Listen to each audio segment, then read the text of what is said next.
Hello DC aspirants.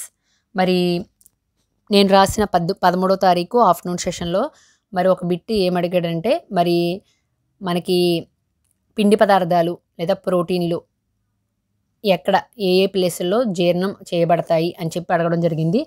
Order ఇచ్చాడు వరుసగా దేంట్లో అవుతుందని.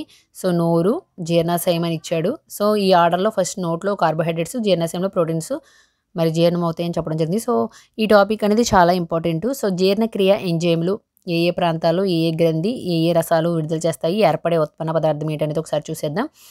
టాయిలిన్ అనేది మనకి లాలాజల ఎమైలేజ్ అనమాట. లాలాజల గ్రంథి ఇది ఎక్కడ ఉంటుందంటే ఆశయకుహరంలో ఉంటుంది. లాలాజలాన్ని రిలీజ్ చేస్తుంది.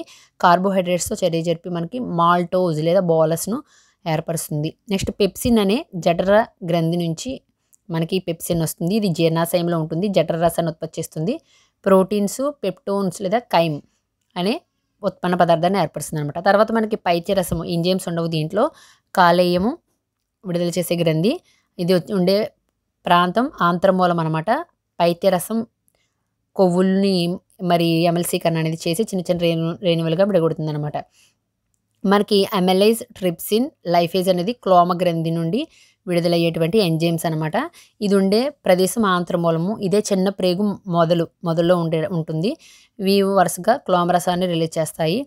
అమెలైజ్ అనేది కార్బోహైడ్రేట్స్ని, ట్రిప్సిన్ అనేది ప్రోటీన్స్ని, లైఫేజ్ అనేది కొవ్వుల్ని జీర్ణం చేస్తుంది. అమెలైజ్ కార్బోహైడ్రేట్స్ని మరి చర్య జరిపి మాల్టోజ్ని, ట్రిప్సిన్ ప్రోటీన్స్ని చర్య జరిపి పెప్టోన్స్ లేదా పాలీపెప్టైడ్స్ని, లైఫేజ్ కొవ్వులతో చర్య జరిపి కొవ్వు ఆమ్లాలు లేదా గ్లిజరాల్ని ఏర్పరుస్తుంది. మనకి కార్బోహైడ్రేట్స్, ప్రోటీన్స్, కొవ్వులు ఈ మూడు కూడా ఎక్కడెక్కడ ఏ ప్లేస్లో మరి ఏదవుతుందో కూడా మనం చూసుకుంటూ ఉండాలి. నెక్స్ట్ పెప్టిడేజెస్ అనేది ఆంత్రగ్రంథుల్లో ఉండే ఎంజైమ్ అనమాట. సుక్రోజ్ కూడా ఆంత్రగ్రంథుల్లో ఉంటుంది. ఇది వచ్చేసి మనకి చిన్న ప్రేగులో ఉంటుంది. ఇవి ఆంత్రరసాన్ని స్రవిస్తాయి అనమాట.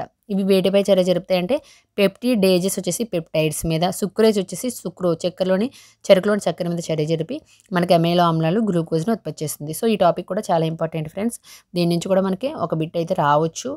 సో ఏ బిట్ కూడా మనం పోగొట్టుకోకూడదు. సో వెరీ ఇంపార్టెంట్గా ప్రతి ఇంపార్టెంట్ టాపిక్ని మాత్రం ఒకసారి క్విక్గా రివిజన్ మాత్రం ఖచ్చితంగా చేసుకోవాలి. సో మీకు నా వీడియోస్ ఉపయోగకరంగా ఉన్నాయనుకుంటే మాత్రం సబ్స్క్రైబ్ చేయడం మర్చిపోకండి. Thank you.